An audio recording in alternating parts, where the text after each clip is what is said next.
A soldier's story. A story is told about a soldier who was finally coming home after having fought in Vietnam.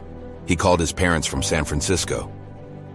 "Mom and Dad, I'm coming home, but I have a favor to ask. I have a friend I'd like to bring home with me." "Sure," they replied. "We'd love to meet him."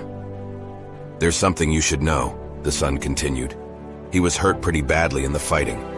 He stepped on a landmine and lost an arm and a leg. He has nowhere else to go, and I want him to come live with us." "I'm sorry to hear that, son. Maybe we can help him find somewhere to live." "No, Mom and Dad. I want him to live with us." "Son," said the father, "you don't know what you're asking. Someone with such a handicap would be a terrible burden on us. We have our own lives to live, and we can't let something like this interfere with our lives. I think you should just come home and forget about this guy. He'll find a way to live on his own." At that point, the son hung up the phone. The parents heard nothing more from him. A few days later, however, they received a call from the San Francisco police. Their son had died after falling from a building, they were told.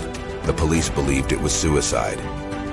The grief-stricken parents flew to San Francisco and were taken to the city morgue to identify the body of their son.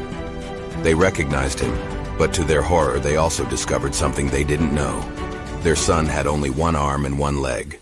Moral of the story: the parents in this story are like many of us.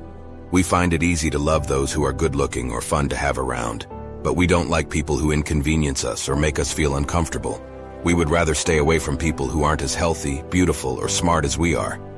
Thankfully, there's someone who won't treat us that way. Someone who loves us with an unconditional love that welcomes us into the forever family, regardless of how messed up we are.